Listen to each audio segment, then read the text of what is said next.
Baik, terima kasih Anda masih menyaksikan debat ketiga calon presiden pemilu tahun 2024. Dan sebelum kita mulai segmen kali ini, kami ingatkan sekali lagi para hadirin, Bapak Ibu yang berada di lokasi, yang berada di dalam ruangan. Mohon tenang. Sudah kita saksikan sama-sama tadi tata tertibnya, semua sepakat ya? Sepakat? Oke. Dan segmen ini adalah segmen yang paling mudah memancing keriuhan. Karena di segmen ini calon presiden bisa saling bertanya. Jadi kami mohon kerjasama dan komitmen dari para hadirin, dari Bapak dan Ibu sekalian untuk tetap menjaga ketertiban dan memberikan hak yang sama kepada calon presiden yang sedang berbicara untuk bisa menampilkan performa terbaiknya. Dan kami undang Pak Prabowo, Pak Ganjar dan Pak Anies untuk maju ke podium. Kami persilakan Pak. Baik, jawaban pertanyaan akan ditanggapi oleh capres penanya dan selanjutnya akan direspon kembali oleh calon presiden yang menjawab. Sebelumnya kepada para calon presiden 2024 mohon diingat untuk melakukan tanya jawab sesuai tema debat pada malam hari ini, yakni pertahanan, keamanan, hubungan internasional, globalisasi, geopolitik dan politik luar negeri. Dan jika menggunakan singkatan atau terminologi, maka wajib untuk memberikan penjelasan dari pertanyaan yang dimaksud. Sepakat ya? Baik, kita sepakat. Mohon tenang. Dan kesempatan pertama di segmen ini kami berikan kepada calon presiden nomor urut 3 Bapak Ganjar Pranowo untuk bertanya kepada calon presiden nomor urut 1 Bapak Anies Baswedan. Waktu Pak Ganjar 1 menit dimulai saat Bapak berbicara. Mas Anies, anggaran pertahanan belum ideal. Tadi saya sampaikan kita perlu 1-2% dari PDB. Sekarang masih 0,78%. Ini data. Untuk beli alutsista masih harus ngutang dan utang kita di 2023 naik dari 20,7 miliar dolar menjadi 25 miliar dolar. Padahal target Renstra kita, perlu saya panjangkan, rencana strategis ya. Minimum essential force di 2024 tidak tercapai kira-kira. Karena sekarang hanya 65,49% dari target. Kira-kira menjadi pertanyaan saya nih Mas Anies. Apa solusi ekonomi pertahanannya untuk kita bisa mengejar ketertinggalan dan kemudian menyelesaikan persoalan-persoalan itu agar pertahanan kita menjadi strong? Baik, masih ada Bapak sedikit lagi? Cukup. Baik. Baik, terima kasih Pak Ganjar. Mohon untuk tenang. Kami persilakan Bapak Anies Baswedan untuk menjawab waktu Bapak 2 menit. Silakan. Terima kasih Pak Ganjar. Jadi terkait dengan anggaran pertahanan, seperti tadi disampaikan kita masih di bawah. Kalau tadi disebutkan 0,78, kami memandang memang perlu sampai dengan 1-1,5% yang kita butuhkan. Dan untuk itu maka kita harus memperbesar GDP kita, memperbesar APBN kita. Karena itulah pertumbuhan ekonomi menjadi penting. Dengan pertumbuhan ekonomi yang merata dan berkualitas, harapannya maka kita memiliki masukan negara yang cukup. Kemudian yang kedua, tadi terkait dengan hutang. Hutang-hutang yang digunakan untuk aktivitas produktif yang meningkatkan kesejahteraan, menumbuhkan perekonomian. Itu juga salah satu cara untuk memperbesar APBN kita dengan adanya pendapatan ini. Yang ketiga adalah bagaimana pajak kita diperluas basisnya, ditingkatkan efektivitasnya. Lagi-lagi untuk meningkatkan pendapatan. Namun yang tidak kalah penting adalah memastikan bahwa praktek-praktek koruptif yang membuat anggaran terserap tidak secara optimal itu ditiadakan. Dengan begitu, maka porsi yang kita miliki untuk sektor pertahanan akan bisa kita alokasikan. Tanpa kita memiliki anggaran yang cukup, maka alokasi di sini menjadi berat. Dan bila kita melakukan pembelanjaan, maka kami membayangkan justru menggunakan kekuatan sendiri. Kalaupun ada dalam bentuk hutang, maka itu satu paket dengan belanja senjatanya, belanja alutsistanya. Sehingga itu menjadi satu kesatuan. Dan meniadakan praktek-praktek middleman di dalam penyelenggaraan alutsista. Seperti peraturan perundangan yang mengharuskan itu G2G atau langsung dengan korporasi yang membuatnya. Jadi kami melihat dengan cara seperti itu meningkatkan alokasi itu satu hal, mengefisienkan itu hal berikutnya yang harus kita kerjakan. Terima kasih. Baik, waktu sudah habis. Pak Ganjar, kami persilakan untuk menanggapi Harap tenang. pernyataan dari calon presiden nomor urut 1. Waktunya 1 menit, Pak Ganjar, kami persilakan. Ya, ternyata jawaban saya dapat bonus.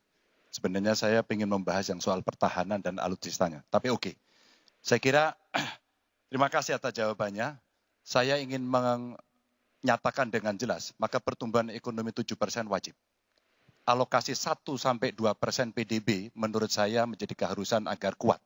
Dan belanja alutsista kita ini harus jadi investasi pertahanan kita. Tanknya dibuat di Pindad, helinya di PT DI, fregatnya ada di PT PAL, sibernya ada di PT LEN. Maka kalau kemudian itu bisa kita optimalkan betul-betul, rasa-rasanya apa yang ingin kita capai dari minimum essential forces-nya akan tercapai. Kalau kita lihat di 2024 yang rasa-rasanya agak berat bisa dicapai, maka saya khawatir makin mundur, tidak ajak dalam perencanaan, ini menyulitkan. Dan kita perlu garda samudra untuk mengawal Indonesia dan pertahanan sakti 5.0. Waktu habis, terima kasih Pak Ganjar. Kami persilakan. Oke, tenang. Kami persilakan Bapak Anies untuk menanggapi tanggapan dari Pak Ganjar. Waktu Anda 1 menit. Silakan. Ya, pemanfaatan atas sumber daya lokal itu penting, perlu kita teruskan. Dan kita perlu memanfaatkan juga, memastikan bahwa tenaga-tenaga dalam negeri untuk bidang pertahanan itu diinvestasikan secara serius. Pembahasan mengenai investasi sumber daya manusia ini kunci. Kita perlu mengirimkan lebih banyak lagi generasi baru untuk ilmu-ilmu alutsista. Sehingga ke depannya penyelenggaraan alutsista domestik bisa berkembang. Itu satu hal dalam jangka panjang. Nah, karena itu saya sepahaman tentang pentingnya dalam negeri. Tapi yang tidak kalah penting ketika kita berbicara tentang memastikan bahwa belanja alutsista itu bersih. Tidak melibatkan korporasi-korporasi yang punya masalah dengan korupsi. Dengan begitu maka bukan saja anggarannya efisien, tapi tidak bocor di dalam belanja alutsista. Baik, terima kasih Pak Anies. Waktunya sudah habis. Mohon tenang Bapak dan Ibu sekalian, baru saja kita lihat nomor urut 3 dan 1 saling berhadapan dengan tanya jawab dan memberi tanggapan. Dan selanjutnya kami berikan kesempatan kepada calon presiden nomor urut 1 Bapak Anies Baswedan akan bertanya kepada calon presiden nomor urut 2 Bapak Prabowo Subianto. Untuk itu kami persilakan Pak Anies untuk bertanya, waktunya 1 menit dimulai dari Bapak berbicara. Terima kasih. Semakin tinggi jenjang kepemimpinan, semakin luas cakupannya, semakin kompleks organisasinya, maka pemimpin makin mengandalkan pada nilai. Bukan lagi teknis-teknis, tapi makin mengandalkan pada nilai. Itu yang membedakan antara kepemimpinan yang kompleks dengan yang sederhana. Nah, pertanyaan yang ingin saya sampaikan kepada Bapak adalah apa hubungan antara standar etika seorang pemimpin negara dengan kemampuannya dalam menjaga pertahanan, keamanan, dan kedaulatan negara. Terima kasih. Baik, waktu masih ada Pak Anies. Sudah cukup. Cukup. Baik, kami persilakan kepada calon presiden nomor urut 2 Bapak Prabowo Subianto untuk menjawab pertanyaan dari Bapak Anies. Waktu Bapak 2 menit dimulai ketika berbicara. Silakan. Saya sependapat bahwa semakin tinggi, semakin kompleks, memang kepemimpinan itu butuh nilai. Nilai-nilai yang sangat fundamental. Pertama, nilai adalah cinta tanah air. Kedua, kejujuran. Ketiga, kebersihan yang Bapak bolak-balik ngomong. Harus memberi contoh.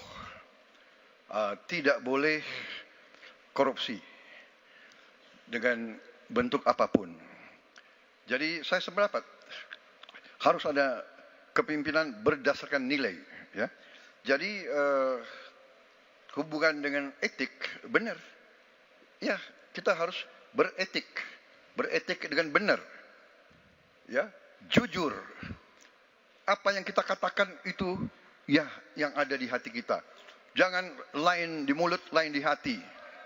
Mohon. Dan harus cinta tanah air. Pertahanan ini sakral bagi kita. Ini menyangkut keselamatan kita. Jangan karena ambisi pribadi kita menghasut dan menyesatkan rakyat. Itu etik yang tertinggi. Saudara Profesor Anies Baswedan. Itu etik yang tertinggi. Kebersihan jiwa. Kejujuran. Kesetiaan kepada rakyat. Sekali lagi, jangan karena ambisi pribadi kita menyesatkan rakyat, kita menghasut rakyat, kita membahayakan pertahanan keamanan rakyat. Kasihan prajurit-prajurit yang sedang berjuang untuk menjaga kita. Polisi-polisi yang menjaga kita, kasihan. Kalau ada calon-calon pemimpin yang kerjanya hanya menghasut saja. Waktu habis, terima kasih Pak Prabowo. Mohon tenang. Bisa tenang dulu, Bapak Ibu, bisa tenang dulu. Oke, Mohon bisa tenang dulu. Baik, kita lanjutkan kepada Bapak Anies Baswedan menanggapi jawaban dan pernyataan dari Capres nomor urut 2 Bapak Prabowo Subianto. Waktunya 1 menit, silakan Pak Anies. Ketika dikatakan bahwa standar etika yang dipegang adalah tinggi, memang menjadi presiden, panglima tertinggi harus memiliki standar etika yang amat tinggi. Itu harus. Karena dia akan mengambil keputusan, mengerahkan pasukan, dan ketika harus bertempur ada korban nyawa, itu keputusan-keputusan etika. Tapi dalam kenyataannya Pak, ketika Bapak memimpin di Kementerian Pertahanan, banyak orang dalam pengadaan alutsista, PT Teknologi Militer Indonesia, Indonesia Defense Security, lalu orang dalam pengelolaan food estate, lalu ada kejadian-kejadian di mana kita semua menyaksikan ketika ada pelanggaran etika dan Bapak tetap jalan terus dengan cawapres yang melanggar etika. Artinya ada kompromi atas standar etika. Standar etika ini fakta. Ini fakta. Dan kemudian dalam pidato Bapak mengolok-olok tentang pentingnya etika. Saya tidak tega untuk mengulanginya. Pertanyaannya, apa penjelasan Pak Prabowo soal itu semua? Baik, waktu habis. Oke, harap tenang dulu. Kita lanjutkan acaranya. Kami persilakan Bapak Prabowo untuk menanggapi pernyataan Bapak Anies Baswedan. 1 menit, silakan Bapak. Jadi, saudara-saudara, semua data yang saudara ungkapkan itu keliru semua. Jadi saya bersedia kita duduk, kita buka-bukaan, ya. Mau bicara food estate, mau bicara apa PT Teknologi Militer Indonesia, kita buka, iya kan? Jadi di mana masalahnya? Nah, saudara bicara etik-etik, ya kan? Saya tuh keberatan karena saya menilai, maaf ya. Karena Anda desak saya terus terang aja saya menilai Anda tidak pantas bicara soal etik. Itu saja. Saya merasa bahwa Anda itu posturing, ya. Anda tuh menyesatkan. Itu aja, ya. Saya boleh berpendapat kan? Saya menilai Anda tidak berhak bicara soal etik karena Anda memberi contoh yang tidak baik soal etik. Terima kasih. Mohon tenang, mohon tenang. Oke. Harap tenang, kita sudah sepakat Bapak Ibu yang ada di ruangan. Baik, sekarang saatnya kita akan melihat calon presiden nomor urut 2 dan 3 saling bertanya dan menanggapi. Diawali dengan calon presiden nomor urut 2 Bapak Prabowo Subianto bertanya kepada calon presiden nomor urut 3 Bapak Ganjar Pranowo. Kami persilakan Pak Prabowo, waktunya 1 menit. Baik, Pak Ganjar. Pak Ganjar mengatakan bahwa anggaran pertahanan kita sebaiknya naik 1-2%. Dan bahwa kita harus membangun industri pertahanan dalam negeri yang kita utamakan. Pertanyaan saya, kalau kita menaikkan sampai dengan 1-2%, bagaimana sikap Bapak dalam mengambil keputusan tentang teknologi yang mana yang kita prioritaskan dalam peningkatan pertahanan itu? Postur mana? Daratlah, lautlah, udara, atau ketiga-tiganya, atau kita mengarah ke teknologi yang lebih canggih lagi? Terima kasih. Baik, masih ada waktunya Bapak? Cukup. Baik. Kami persilakan Bapak Ganjar untuk menjawab pertanyaan dari Pak Prabowo. Waktu Anda 2 menit, silakan Bapak. Terima kasih. Mudah-mudahan saya didudukkan di tengah memang agak mendinginkan dua kawan saya kiri kanan. Makasih Pak Prabowo. Mana pilihannya dari matra itu? Proporsional Pak. Tapi tidak ada serangan yang akan masuk melalui darat karena kita negara archipelagic. Maka yang mesti diperkuat hari ini adalah laut. Prioritas. Laut, mereka butuh sonar Pak. Mereka butuh sensor-sensor Pak. Dan hari ini mereka menyampaikan kepada saya kebutuhan itu nomor 1 hari ini. Yang berikutnya tentu udara. Kenapa udara? Kami tidak bisa Pak. Dan saya senang kalau nanti Bapak dalam forum ini menjelaskan ide Bapak untuk membeli pesawat bekas. Kenapa ini menjadi penting? Kami tidak rela dengan statement Bapak tadi yang saya dukung Pak.